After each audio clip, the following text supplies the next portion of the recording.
నమస్కారం Q6 news కి స్వాగతం. హెడ్లైన్ చూద్దాం.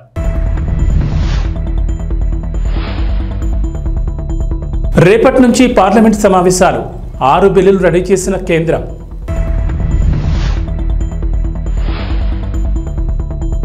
వైజాగ్ స్టీల్ ప్లాంట్ ప్రైవేటీకరణ ఎట్టి పరిస్థితుల్లో జరగదు. కేంద్ర మంత్రి కీలక వ్యాఖ్యలు.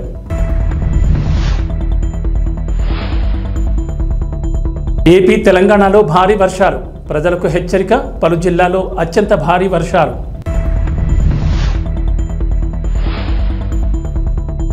మూసీ ప్రక్షాళనతో హైదరాబాద్కు మరింత శోభ. 1.5 లక్షల కోట్లతో పనులు రేవంత్ రెడ్డి.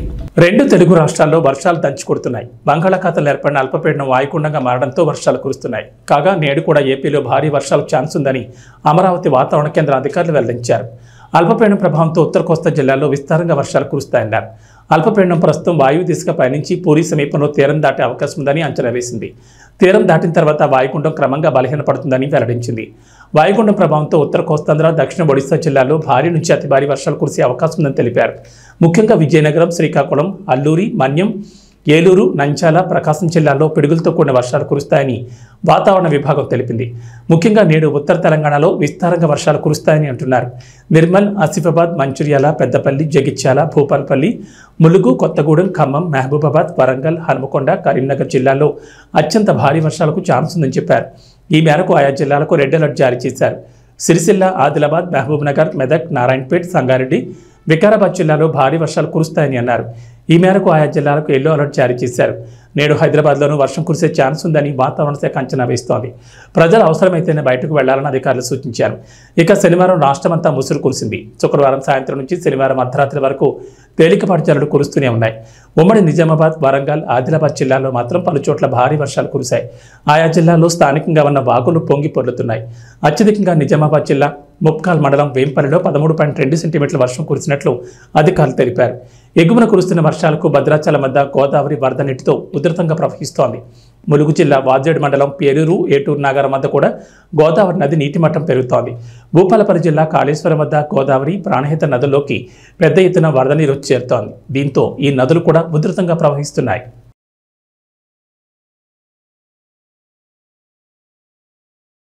సోమవారం నుంచి పార్లమెంటు వర్షాకాల సమావేశాలు ప్రారంభం కానున్నాయి. ఈ క్రమంలోనే అధికార విపక్షాలు అస్త్రశస్త్రాలతో సిద్ధమవుతున్నాయి. మంగళవారం కేంద్ర ప్రభుత్వం పార్లమెంట్లో బడ్జెట్ ప్రవేశపెట్టనుంది. ఇక ఈ సమావేశాల్లోనే 6 బిల్లులను ఆమోదం పొందేందుకు అధికార ఎన్డీఏ కూటమి తీవ్ర ప్రయత్నాలు చేస్తోంది.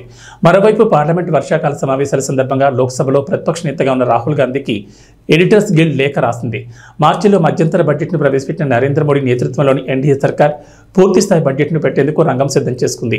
ఈ క్రమంలోనే రేపటి నుంచి పార్లమెంటు వర్షాకాల సమావేశాలు మొదలు కానున్నాయి. ఈ నెల 23వ తేదీన కేంద్ర ఆర్థిక శాఖ మంత్రి నిర్మలా సీతారామన్ బడ్జెట్ను ప్రవేశపెట్టనున్నారు. మరోవైపు 6 బిల్లులు ప్రవేశపెట్టేందుకు కేంద్రం ప్రభుత్వం సిద్ధమైంది. ఇక ఈ పార్లమెంట్ వర్షాకాల సమావేశాలు ప్రభుత్వాన్ని ఇరుకున పెట్టేందుకు ప్రతిపక్ష ఇండియా కూటమి కూడా సిద్ధంగా ఉంది. ఈ పార్లమెంట్ వర్షాకాల సమావేశాలు ఆగస్టు 12వ తేదీ వరకు కొనసాగనున్నాయి. ఇటీవల దేశవ్యాప్తంగా తీవ్ర సంచలనంగా మారిన నీట్ పేపర్ లీకేజ్, వరుస రైలు ప్రమాదాలు, ఇతర అంశాలపై నరేంద్ర మోడీ సర్కార్ని ఎండగట్టేందుకు ప్రతిపక్షం రెడీ అయింది. ప్రభుత్వ రంగ బ్యాంకుల్లో ప్రభుత్వ వాటాను 51% కన్నా తక్కువగా తగ్గించుకుని నరేంద్ర మోడీ ప్రభుత్వం చేస్తున్న ప్రయత్నాలను అడ్డుకుంటామని కాంగ్రెస్ పార్టీ సీనియర్ నేత జైరాం రమేష్ ఇప్పటికే స్పష్టం చేశారు. ఈ క్రమంలోనే కాంగ్రెస్ పార్టీ అగ్రనేత, లోక్సభలో ప్రతిపక్ష నాయకుడైన రాహుల్ గాంధీకి పలు అంశాలను పార్లమెంట్లో ప్రస్తావించాలని ఎడిటర్ గిల్డ్ విజ్ఞప్తి చేసింది. మరోవైపు పార్లమెంటు కార్యకలాపాలు సజావుగా నిర్వహించుకునేందుకు రాజ్యసభలో సభ్యులు పాటించాల్సిన మార్గదర్శకాలపై బులెటిన్ విడుదలైంది.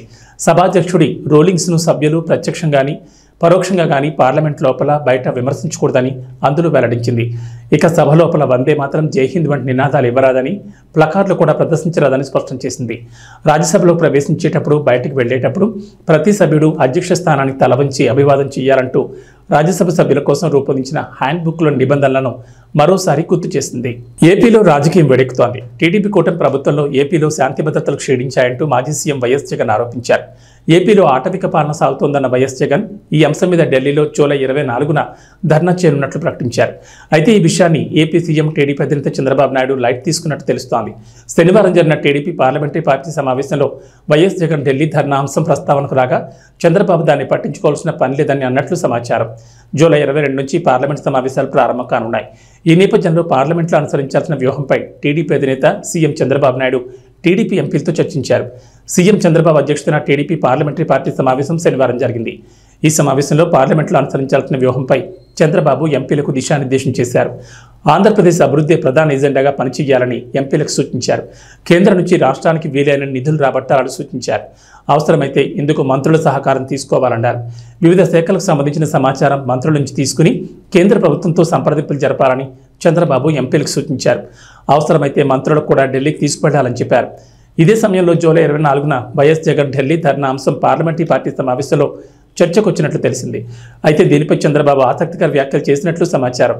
ఎంపీలు అమరావతి, పోలవరం ప్రాజెక్టులకు కేంద్రం నుంచి రావాల్సిన సహకారం, నిధులపై దృష్టి పెట్టాలని చంద్రబాబు సూచించినట్లు తెలిసింది. వైఎస్ జగన్ వైసీపీ గురించి ఆలోచన చేయాల్సిన అవసరం లేదని చంద్రబాబు ఎంపీలతో అన్నట్లు సమాచారం. వైఎస్ జగన్ గురించి ఆలోచించే ఒక్క క్షణ సమయాన్ని కూడా రాష్ట్రం కోసం ఆలోచించాలని ఓ మంత్రి సమావేశంలో అభిప్రాయమైనట్లు సమాచారం. అయితే వైఎస్ జగన్ ఢిల్లీలో ఏం చేస్తారనేది ముఖ్యం కాదని, మనం ఏం చేయాలనేది ముఖ్యమని చంద్రబాబు ఎంపీలతో అన్నట్లు తెలిసింది. వైఎస్ జగన్ ధర్నాను పట్టించుకోవాల్సిన పని లేదని చంద్రబాబు చెప్పినట్లు సమాచారం.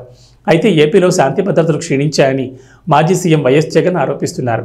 వినుకొండలో హత్యకు గురైన రషీద్ కుటుంబ సభ్యులను శుక్రవారం వైఎస్ జగన్ పరామర్శించారు. అండగా ఉంటామని ధైర్యం చెప్పారు. ఏపీలో టీడీపీ కూటమి ప్రభుత్వం అధికారంలోకి వచ్చాక రాజకీయ ప్రేరేపిత దాడులు పెరిగాయన్న వైఎస్ జగన్ ఈ విషయాన్ని కేంద్రం దృష్టికి తీసుకువెళ్తామని అన్నారు. అందులో భాగంగా జూలై 24న ఢిల్లీలో వైసీపీ ఎంపీలు, ఎమ్మెల్యేలు, ఎమ్మెల్సీలతో కలిసి ధర్నా చేయనున్నట్లు జగన్ ప్రకటించారు. అనంతరం రాష్ట్రపతి, ప్రధానమంత్రి నరేంద్ర మోడీని కలిసి ఏపీలో రాష్ట్రపతి పాలనకు డిమాండ్ చేస్తామని వైఎస్ జగన్ తెలిపారు.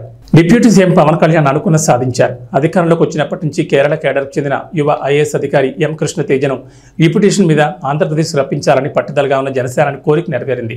తాజాగా ఆంధ్రప్రదేశ్ ప్రభుత్వం మరోసారి భారీగా ఐఏఎస్ల బదిలీ చేపట్టింది. ఏకంగా 62 మంది ఐఏఎస్ అధికారులకు స్థానచలనం కలిగింది. ఇందులో ఐఏఎస్ కృష్ణ తేజకు పంచాయతీరాజ్ గ్రామీణాభివృద్ధి శాఖ డైరెక్టర్గా బాధ్యతలు అప్పగించారు. ఆంధ్రప్రదేశ్లో భారీగా ఐఏఎస్లు ట్రాన్స్ఫర్లు చోటు చేసుకున్నాయి. ఒకేసారి 62 మంది ఐఏఎస్ అధికారులను ఏపీ ప్రభుత్వం బదిలీ చేస్తూ నిర్ణయం తీసుకుంది. ఈ మేరకు ఐఏఎస్ల బదిలీపై శనివారం రాత్రి ఆంధ్రప్రదేశ్ ప్రభుత్వ ప్రధాన కార్యదర్శి నీరబ్ కుమార్ ప్రసాద్ ఉత్తర్వులు జారీ చేశారు. కేరళ కేడర్లో పనిచేస్తున్న ఏపీకి చెందిన యువ ఐఏఎస్ ఎం కృష్ణ తేజను డిప్యూటీ సీఎం పవన్ కళ్యాణ్ ప్రత్యేక విజ్ఞప్తితో డిప్యూటేషన్ మీద సొంత రాష్ట్రానికి రప్పించారు. ఐఏఎస్ కృష్ణ తేజను పంచాయతీరాజ్ గ్రామీణాభివృద్ధి శాఖ డైరెక్టర్గా ఏపీ ప్రభుత్వం నియమించింది. ఇక స్టాంపులు, రిజర్వేషన్ల శాఖ ఐజీ కమిషనర్గా ఎంవి శేషగిరిరావు నియమితులయ్యారు. గుంటూరులోని పల్పాడు, చిలకలూరుపేటకు చెందిన మైలవరపు కృష్ణ తేజ 2014 సివిల్స్ పరీక్షలో 66వ ర్యాంక్ సాధించారు. ఐఏఎస్లో చేరి తర్వాత వెనుకబడిన తరగతుల అభ్యున్నతి, మహిళా సాధికారత, నాణ్యమైన విద్య వంటి అంశాలపై దృష్టి సారించారు. 2018లో కేరళ వరదల సమయంలో అలెప్పి జిల్లా సబ్ కలెక్టర్గా ఉన్న కృష్ణతేజ 2.50 లక్షల మందిని సురక్షిత ప్రాంతాలకు తరలించారు. అలాగే సరస్సును ఆక్రమించి నిర్మించిన 54 ఖరీదైన విల్లాలను నేలమట్టం చేయించారు. దీంతో ఒక్కసారిగా ఐఏఎస్ కృష్ణతేజ దేశవ్యాప్తంగా ఫేమస్ అయ్యారు. అయితే ఏపీలో కొత్త ప్రభుత్వం కొలువుదీరిన తర్వాత ఎలా అయినా ఆయనను రాష్ట్రానికి రప్పించాలని భావించిన డిప్యూటీ సీఎం పవన్ కళ్యాణ్ కేంద్ర ప్రభుత్వానికి రిక్వెస్ట్ చేయగా తాజాగా అది నెరవేరింది. ఏపీలో భారీగా ఐఏఎస్ ఆఫీసర్ల బదిలీ జరిగాయి. ప్రభుత్వ యంత్రాంగం మీద పట్టు పెంచుకునే క్రమంలో ఇప్పటికే పలుసార్లు ఐపీఎస్, ఐఏఎస్ల అధికారులను టీడీపీ ప్రభుత్వం బదిలీ చేసింది. అయితే తాజాగా ఏకంగా 62 మంది ఐఏఎస్ అధికారులను బదిలీ చేశారు. టీడీపీ కూటమి ప్రభుత్వం ఏర్పడిన తర్వాత తొలిసారిగా ఎంతమందిని బదిలీ చేయడం ఇదే తొలిసారి. బదిలీలపై కొన్ని రోజులుగా కసరత్తు చేసిన చంద్రబాబు ఈ మేరకు వీరిని బదిలీ చేస్తుంది నిర్ణయం తీసుకున్నారు. బదిలీలపై ఏపీ ప్రభుత్వ ప్రధాన కార్యదర్శి నీరబ్ కుమార్ ప్రసాద్ ఈ మేరకు ఉత్తర్వులు జారీ చేశారు. ఏపీలో మరోసారి ఐఏఎస్ అధికారుల బదిలీ జరిగాయి. టీడీపీ కూటమి ప్రభుత్వం అధికారంలోకి వచ్చినట్టు నుంచి ఇప్పటి వరకు పలువురు ఐపీఎస్, ఐఏఎస్ అధికారులను బదిలీ చేశారు. తాజాగా మరోసారి ఏపీలో భారీగా ఐఏఎస్ అధికారుల బదిలీలు చోటు చేసుకున్నాయి. 62 మంది ఐఏఎస్ అధికారులను బదిలీ చేశారు. ఈ మేరకు ప్రభుత్వ ప్రధాన కార్యదర్శి నీరబ్ కుమార్ ప్రసాద్ శనివారం ఉత్తర్వులు జారీ చేశారు. కూటమి ప్రభుత్వం ఏర్పడిన తర్వాత ఈ స్థాయిలో బదిలీ జరగడం ఇదే తొలిసారి. కాగా బదిలీలపై గత కొన్ని రోజులుగా సీఎం చంద్రబాబు కసరత్తు చేసినట్లు తెలిసింది. మైనార్టీ సంక్షేమ శాఖ కమిషనర్గా సిహెచ్ శ్రీదత్ను బదిలీ చేశారు. అలాగే మైనార్టీ ఫైనాన్స్ కార్పొరేషన్ అదనపు బాధ్యతలు కూడా ఆయనకు అప్పగించారు. హ్యాండ్లూమ్స్, టెక్స్టైల్ శాఖ కమిషనర్గా రేఖారాణిని బదిలీ చేశారు. స్టాంపులు, రిజిస్ట్రేషన్ల శాఖ ఐజీ కమిషనర్గా ఎంవి శేషగిరిని నియమించారు. ప్రజారోగ్యం, కుటుంబ సంక్షేమ శాఖ డైరెక్టర్గా చేవూరి అరుణకిరణ్ను బదిలీ చేశారు. సెర్ప్ సీఈఓ వీరపాండ్యన్ను నియమించారు. మల్లికార్జున్ను బీసీ సంక్షేమ శాఖ డైరెక్టర్గా బదిలీ చేశారు. అలాగే భూ సర్వే, సెటిల్మెంట్ల డైరెక్టర్గా శ్రీకేష్ బాలాజీరావును ఏపీ ప్రభుత్వం నియమించింది. పౌర సరఫరాల శాఖ ఎండీగా గిరీషాను, సాంఘిక సంక్షేమ శాఖ కార్యదర్శిగా ప్రసన్న వెంకటేష్ను నియమించారు. వీరితో పాటుగా మొత్తం 62 మంది ఐఏఎస్ అధికారులను ఏపీ ప్రభుత్వం బదిలీ చేసింది. పాలనలో ప్రక్షాళన తీసుకొచ్చే దిశగా అధికార యంత్రాంగంలో మార్పులు చేస్తోంది టీడీపీ కూటమి ప్రభుత్వం. అందులో భాగంగానే ఈ స్థాయిలో ఐఏఎస్ అధికారులను బదిలీ చేశారు. వైజాగ్ స్టీల్ ప్లాంట్ ప్రైవేటీకరణపై కేంద్ర పౌర విమానయాన శాఖ మంత్రి కింజరపు రామ్మోహన్ నాయుడు కీలక వ్యాఖ్యలు చేశారు. ఎట్టి పరిస్థితుల్లోనూ ప్రైవేటీకరణ జరగదని రామ్మోహన్ నాయుడు స్పష్టం చేశారు. టీడీపీ పార్లమెంటరీ పార్టీ సమావేశం తర్వాత విలేకరులతో మాట్లాడిన రామ్మోహన్ నాయుడు పార్లమెంట్ సమావేశాల్లో టీడీపీ అనుసరించే వ్యూహంపై చర్చించినట్లు చెప్పారు. అలాగే ఈసారి కేంద్రం ప్రవేశపెట్టే బడ్జెట్లో ఆంధ్రప్రదేశ్ న్యాయం జరుగుతుందని కేంద్ర మంత్రి విశ్వాసం వ్యక్తం చేశారు. ఏపీ రాజకీయాల్లో ప్రధానంగా వినిపించే పేర్లు Amaravati, Polavaram, Visakha railway zone, Vizag steel plant, ప్రత్యేక హోదా. ఈ అంశాలు ఏపీ రాజకీయాల్లో ఎప్పుడు నానుతూనే ఉంటాయి. ఎందుకంటే రాజకీయంగానే కాదు, రాష్ట్ర అభివృద్ధిలోనూ ఈ అంశాలు అత్యంత కీలకం. అయితే ఏపీలో కేంద్రంలో ఎన్డీఏ కూటమి అధికారంలోకి రావడంతో వైజాగ్ స్టీల్ ప్లాంట్ ప్రైవేటీకరణ అవుతుందని ఉత్తరాంధ్ర వాసులతో పాటుగా రాష్ట్ర ప్రజలు కూడా నమ్మకం పెట్టుకున్నారు. ఈ నేపథ్యంలోనే విశాఖ స్టీల్ ప్లాంట్ గురించి కేంద్ర మంత్రి రామ్మోహన్ నాయుడు కీలక వ్యాఖ్యలు చేశారు. సీఎం చంద్రబాబు నాయుడు అధ్యక్షతన టీడీపీ పార్లమెంటరీ పార్టీ సమావేశం జరిగింది. ఈ సమావేశంలో కేంద్ర పౌర విమానయాన శాఖ మంత్రిగా ఉన్న రామ్మోహన్ నాయుడు పాల్గొన్నారు. అనంతరం మీడియాతో మాట్లాడిన కింజరపు రామ్మోహన్ నాయుడు వైజాగ్ స్టీల్ ప్లాంట్పై కీలక ప్రకటన చేశారు. వైజాగ్ స్టీల్ ప్లాంట్ ప్రైవేటీకరణ ఎట్టి పరిస్థితుల్లోనూ జరగదని కేంద్ర మంత్రి రామ్మోహన్ నాయుడు స్పష్టం చేశారు. అలాగే విశాఖపట్నం రైల్వే జోన్కు సంబంధించి భూమి విషయంలో ఉన్న సమస్యను పరిష్కరించే ప్రయత్నాల్లో ఉన్నట్లు రామ్మోహన్ నాయుడు చెప్పారు. ఈసారి కేంద్ర ప్రభుత్వం ప్రవేశపెట్టే బడ్జెట్లో ఏపీకి న్యాయం జరుగుతుందని రామ్మోహన్ నాయుడు విశ్వాసం వ్యక్తం చేశారు. ఏపీ ఆర్థిక పరిస్థితి గురించి కేంద్రానికి వివరించామని, బడ్జెట్లో న్యాయం జరుగుతుందని నమ్మకం ఉందని అన్నారు. అలాగే వివిధ కేంద్ర ప్రభుత్వ పథకాల కింద ఏపీకి నిధులు తీసుకొచ్చే ప్రయత్నం చేస్తున్నట్లు తెలిపారు. అలాగే వెనుకబడిన జిల్లాలకు ఇవ్వాల్సిన మ్యాచింగ్ గ్రాంట్ విషయంలోనూ కేంద్రాన్ని వెసులుబాటు కోరతామని రామ్మోహన్ నాయుడు చెప్పారు. ఈ క్రమంలోనే శనివారం జరిగిన పార్లమెంటరీ పార్టీ సమావేశంలో సీఎం చంద్రబాబు ఎంపీలకు దిశానిర్దేశం చేశారు. అమరావతి, పోలవరం ప్రాజెక్టులకు సహకారంతో పాటుగా పెద్ద మొత్తంలో నిధులు వచ్చేలా కృషి చేయాలని టీడీపీ ఎంపీలకు సూచించారు. ఈ కొత్త పద్ధతి ఏంటంటే ఎంపీలందరికీ రాష్ట్రంలో ఉన్నటువంటి ఒక డిపార్ట్మెంటు, మినిస్ట్రీస్ పరంగా ఒక డిపార్ట్మెంటు, అలాగే కేంద్ర పరంగా ఉన్నటువంటి మినిస్ట్రీస్ ఒక డిపార్ట్మెంట్ అటాచ్ చేసి వాళ్ళిద్దరి మధ్యలో, రాష్ట్రానికి కేంద్రానికి మధ్యలో వారధిగా ఎంపీలని ఈరోజు అదనంగా ఒక బాధ్యత ముఖ్యమంత్రి వర్యులు మాకు అప్పచెప్పడం జరిగింది. స్వచ్ఛందంగా పదవి విరమణ చేసిన ఆర్టీసీ ఉద్యోగులకు సర్కార్ శుభవార్త వినిపించింది. వారికి కూడా retired employees medical facility scheme ప్రయోజనాలు వర్తించనున్నాయని ప్రకటించింది. ఈ మేరకు నిబంధనలను మార్పులు చేస్తూ సర్క్యులర్ను మంత్రి పొన్నం ప్రభాకర్ విడుదల చేశారు. ఈ పథకం కింద సీలింగ్ ప్రకారం సభ్యత్వం పొందిన లబ్ధిదారులు జీవితకాలం వరకు 4 లక్షల మేర హెల్త్ ఇన్సూరెన్స్ వినియోగించుకునే అవకాశం ఉంది. పదవి విరమణ పొందిన ఆర్టీసీ ఉద్యోగులకు టీజీఎస్ ఆర్టీసీ యాజమాన్యం గుడ్ న్యూస్ వినిపించింది. స్వచ్ఛందంగా పదవి విరమణ పొందిన ఆర్టీసీ ఉద్యోగులకు కూడా retired employees medical facility scheme కింద లభించే ప్రయోజనాలను సంస్థ వర్తింపజేసింది. గతంలో ఉన్న నిబంధనల్లో పలు మార్పులు చేస్తూ కొత్త సర్క్యులర్ను సంస్థ జారీ చేసింది. ఈ మేరకు మార్పులు చేసిన సర్క్యులర్ను రవాణా శాఖ మంత్రి పొన్నం ప్రభాకర్ విడుదల చేశారు.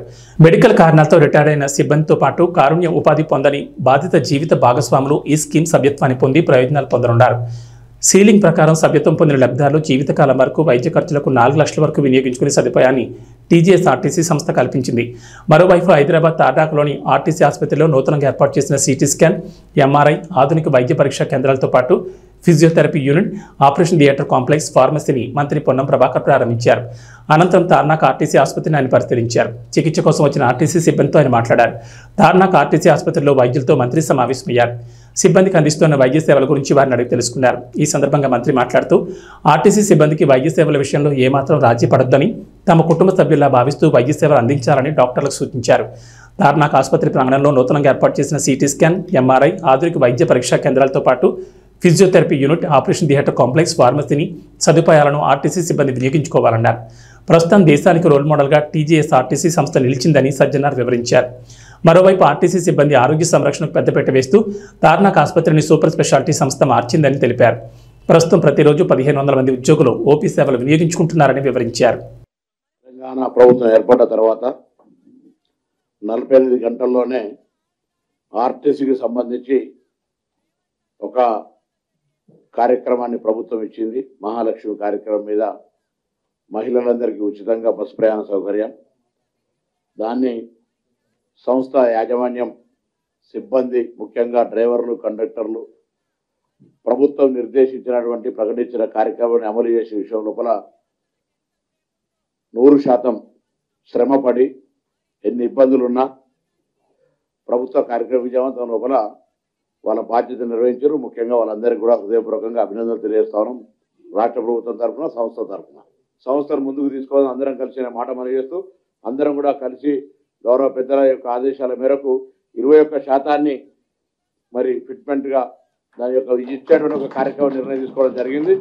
దానివల్ల ఆర్థిక భారంగా దాదాపు 35 కోట్ల పైన పర్ మంత్ భారం పడుతూ ఉంది. ఉదాహరణకు హైదరాబాద్లో 1.5 లక్షల కోట్లతో మూసి అభివృద్ధి చేస్తామని ముఖ్యమంత్రి రేవంత్ రెడ్డి తెలిపారు. ప్రపంచం నలుమూల నుంచి విశ్వనగరానికి పర్యాటకులు వచ్చేలా తీర్చిదిద్దామని అన్నారు. గోపన్పల్లి ఫ్లైఓవర్ను ప్రారంభించి ప్రసంగించిన సీఎం రేవంత్ రెడ్డి హైదరాబాద్ అభివృద్ధిపై కీలక వివరాలు తెలిపారు. హైడ్రా ద్వారా విపత్తుల సమయంలో సాయం అందించడంతో పాటు ఎప్పటికప్పుడు సమస్యలు పరిష్కరిస్తామని తెలిపారు. మూసీని థేమ్స్ తరహాలో అభివృద్ధి చేస్తామని సీఎం రేవంత్ రెడ్డి ఇప్పటికే చెప్పారు. మూసీ అభివృద్ధికి సంపూర్ణ ప్రణాళికలు సిద్ధం చేశామని ముఖ్యమంత్రి చెప్పారు. మూసీని చూడగానే ప్రజాప్రభుత్వం గుర్తొచ్చేలా తీర్చిదిద్దామన్నారు. రాబోయే 5 ఏళ్లలో ప్రపంచం నలుమూలల నుంచి పర్యాటకులు మూసీని సందర్శించేలా అభివృద్ధి చేస్తామని చెప్పారు. హైదరాబాద్ అభివృద్ధిలో భాగంగా మూసీ రివర్ ఫ్రంట్ డెవలప్మెంట్కు తమ ప్రభుత్వం కృత నిశ్చయంతో ఉందని సీఎం అన్నారు. ఇందుకోసం త్వరలోనే ప్రణాళికలు సిద్ధం చేసి 1.5 లక్షల కోట్లతో పనులకు శ్రీకారం చుడతామని ముఖ్యమంత్రి చెప్పారు. మూసీ అభివృద్ధికి సంపూర్ణ ప్రణాళికలు సిద్ధం చేశామని ముఖ్యమంత్రి చెప్పారు. మూసీని చూడగానే ప్రజాప్రభుత్వం గుర్తొచ్చేలా తీర్చిదిద్దామన్నారు. రానున్న 5 ఏళ్లలో ప్రపంచ నలుమూల నుంచి పర్యాటకులు మూసీని సందర్శించేలా అభివృద్ధి చేస్తామని చెప్పారు. అందుకే ఇంకా వేగంగా ఈ అభివృద్ధిని ముందుకు తీసుకెళ్లాలని ఇవాళ మూసీని మనం అందరం చాలామంది మూసీ అంటే ముక్కు మూసుకునే పరిస్థితి ఉంది. కానీ రాబోయే 5 ఏళ్ల లోపల మూసీ చూడడానికి ప్రపంచం నలుమూలల నుంచి విదేశీ నుంచి కూడా పర్యాటకులు వచ్చి మూసీని చూసే విధంగా మూసీ ప్రాంతంలో 24 గంటలు వ్యాపారం చేసుకునే విధంగా మూసీ పరివాహక ప్రాంతంలో ఐటీ కంపెనీల ఐటీ టవర్లు పెంచే విధంగా లండన్లో లండన్ ఐకానిక్ ఏదైతే ఉన్నదో అట్లాంటి అభివృద్ధిని చేసే విధంగా ఇవాళ మూసీని అభివృద్ధి చేయడానికి సంపూర్ణమైన ప్రణాళికలను మన ప్రభుత్వం రచించింది. ఇవాళ హైటెక్ సిటీ చూస్తే ఒక ముఖ్యమంత్రి గుర్తొస్తాడు, ఐటీ లేకపోతే అంతర్జాతీయ ఎయిర్పోర్ట్ ఔటర్ రింగ్ రోడ్డు చూస్తే ఇంకొక ముఖ్యమంత్రి ఇంకొక ప్రభుత్వం గుర్తొస్తుంది. కానీ ఈనాడు మన ప్రభుత్వం ప్రజాప్రభుత్వం మూసీ అభివృద్ధిని చూస్తేనే ప్రజాప్రభుత్వం గుర్తొచ్చే విధంగా ఈరోజు మూసీని మనం అభివృద్ధి చేసుకుంటాం.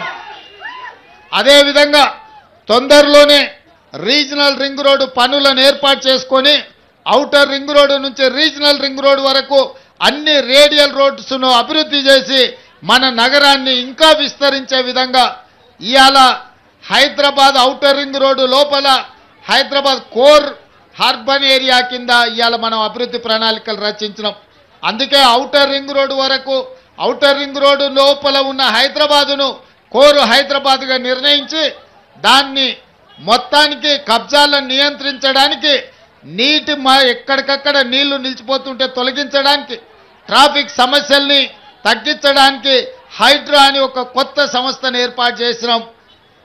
ఔటర్ రింగ్ రోడ్డు నుంచి రీజనల్ రింగ్ రోడ్డు మధ్యలో సెమీ అర్బన్ అంటే పెరి అర్బన్ కింద ఇతర ప్రాంతాలను అభివృద్ధి చేసి ఫార్మా క్లస్టర్స్ను అదేవిధంగా శాటిలైట్ టౌన్షిప్లను అభివృద్ధి చేసి ఈరోజు నగరాన్ని విస్తరించడానికి కావాల్సిన ప్రణాళికలు సిద్ధం చేస్తున్నాం.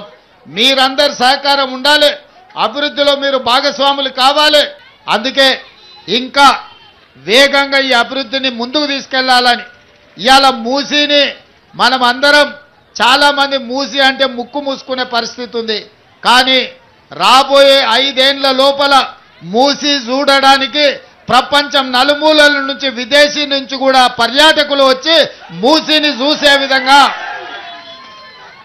మూసీ ప్రాంతంలో 24 గంటలు వ్యాపారం చేసుకునే విధంగా మూసీ పరివాహక ప్రాంతంలో ఐటీ కంపెనీల ఐటీ టవర్లు పెంచే విధంగా లండన్లో లండన్ ఐకానిక్ ఏదైతే ఉన్నదో అట్లాంటి అభివృద్ధిని చేసే విధంగా మాస్ మహారాజా రవితేజ హరిశంకర్ కాంబోలో తెరకెక్కుతున్న మిస్టర్ బచ్చన్ షూటింగ్ ఇప్పటికే చాలా వరకు పూర్తయింది. తాజాగా ఈ చిత్రం రిలీజ్ డేట్ పై క్లారిటీ వచ్చింది.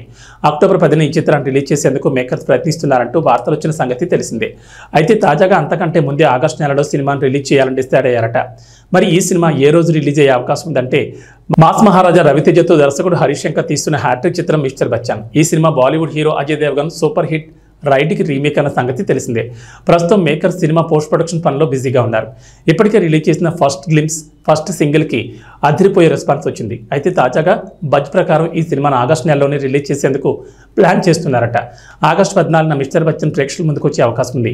ఎందుకంటే ఇప్పటికే షూటింగ్ దాదాపు పూర్తి కావడం, పోస్ట్ ప్రొడక్షన్ పనులు కూడా శరవేగంగా జరుగుతుండడంతో రిలీజ్ కోసం ఎందుకు వెయిట్ చేయడమని మేకర్స్ భావిస్తున్నారట. నిజానికి అక్టోబర్ 10న ఈ సినిమాను విడుదల చేద్దామని మేకర్స్ ముందుగా అనుకున్నారు. కానీ తాజాగా ఆగస్టులోనే తీసుకొద్దామని డిసైడ్ అయ్యారట. ఒకవేళ మిస్టర్ బచ్చన్ ఆగస్టు 14 రిలీజ్ అయితే 3 బడా సినిమాలతో పోటీ పడాల్సి వస్తుంది. ఆగస్టు 15న పూరి జగన్నాథ్ రామ్ పోతినేని కాంబోలో రూపొందిన డబుల్ స్మార్ట్ రిలీజ్ కాబోతోంది. ఇస్మార్ట్ శంకర్కి ఇది రీమేక్ కావడం విశేషం. ఇక దీంతో పాటు అదే రోజు చియాన్ విక్రమ్ నటించిన తంగలాన్ సినిమా కూడా రాబోతోంది. పీరియాడిక్ యాక్షన్ డ్రామాగా తెరకెక్కిన ఈ చిత్రంపై భారీ అంచనాలున్నాయి. ఇక ఆగస్టు 15న స్ట్రీట్ 2 చిత్రం కూడా రానుంది.